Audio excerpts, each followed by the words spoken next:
రోజూ తలస్నానం చేయడం వల్ల జుట్టు రాలదు. రెగ్యులర్ తలస్నానం చేయకపోతేనే తలలో చుండ్రు, దురద వంటి సమస్యలు వస్తాయి.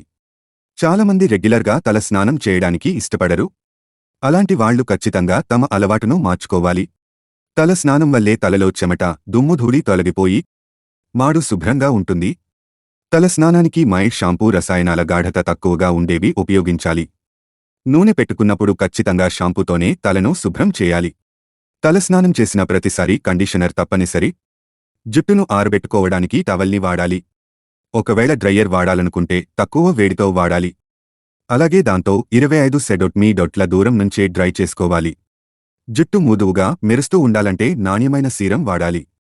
పైన చెప్పిన చిట్కాలన్నీ పాటిస్తూ రోజు లేదా రోజు విడిచి రోజు తల స్నానం చేస్తే జుట్టు, మాడు శుభ్రంగా ఉంటాయి. సాధారణంగా టీనేజ్ పిల్లల్లో ఈ సమస్య ఎక్కువగా కనిపిస్తుంది. మిగతా వయసు వాళ్లలో కూడా మొటిమల సమస్య ఉంటుంది. దీన్నుంచి బయటపడాలంటే కొన్ని చిట్కాలు పాటించాలి.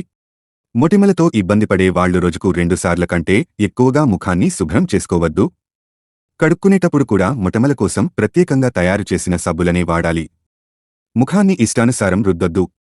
అలా చేస్తే ఇన్ఫెక్షన్ మొదలై ముఖంపై చర్మం ఎర్రబడటం, వాపు లాంటివి జరుగుతాయి. చాలామంది మొటిమలను గిల్లుతుంటారు. అలా చేయకూడదు. చేస్తే పరిస్థితి ఇంకా తీవ్రంగా మారుతుంది. అతి తక్కువ సమయంలో మొటిమలను తొలగించాల్సి వచ్చినప్పుడే నిపుణుల చికిత్స అవసరం. వీలైనంతవరకు ముఖాన్ని చేతులతో తాకొద్దు. ఫోన్ మాట్లాడేటప్పుడు దాన్ని ముఖానికి తగలకుండా దూరంగా పట్టుకోవాలి. ముఖానికి లోషన్స్, క్రీమ్స్, మేకప్ అప్లై చేసుకునేటప్పుడు చేతులను హ్యాండ్ వాష్తో కడుక్కోవాలి. కళ్లద్దాలు వాడేవాళ్లు ఎప్పటికప్పుడు వాటిని శుభ్రం చేసుకోవాలి. ఎందుకంటే వాటికి సీబం, చర్మ మూత కణాలు అతుక్కుంటాయి. చాలామందికి మొటిమలు వీపు, భుజాలు, ఛాతీ భాగాల్లో అవుతుంటాయి. అలాంటి వాళ్లు వదులుగా ఉండే దుస్తులు వేసుకోవాలి.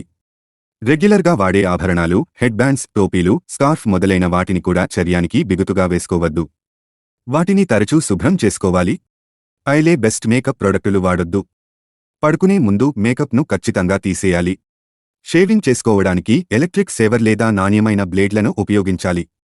షేవింగ్ క్రీం రాసుకునే ముందు గడ్డం, చర్మాన్ని గోరువెచ్చని సబ్బు నీళ్లతో శుభ్రం చేసుకోవాలి. జుట్టును జిడ్డుగా మార్చే హెయిర్ ప్రొడక్ట్స్ ఉపయోగించొద్దు. వీలైనంతవరకు ఎండకు తిరగకపోవడమే మేలు. ఎండకు వెళ్లడం వల్ల చర్మం ఎక్కువ సీఎంను స్రవిస్తుంది. అలాగే మొటిమలకు సంబంధించిన మందులు ఎక్కువగా వాడటం వల్ల కూడా సన్బర్న్ సమస్యలు వస్తాయి. ఈ ఒత్తిడి, ఆందోళనలు ఎక్కువైన కార్టిసోల్, అడ్రెనలిన్ వంటి హార్మోన్లు విడుదలై మొటిమలు వచ్చే అవకాశాలు ఉంటాయి. చర్మంపై చెమట పట్టకుండా జాగ్రత్త పడాలి. అంటే ఎప్పుడూ చల్లటి ప్రదేశాల్లో ఫ్యాన్, ఏసీ కింద ఉండటం మంచిది. హాయ్ ఫ్రెండ్స్, ఇలాంటి వీడియోస్ మరిన్ని ఫ్రీగా చూడడానికి ఛానల్ని సబ్స్క్రైబ్ చేసుకోండి. అలాగే పక్కన ఉన్న గంట సింబల్ని నొక్కి పెట్టుకోండి. ఏదైనా వీడియో అప్లోడ్ చేయగానే మీకు నోటిఫికేషన్ అనేది వస్తుంది.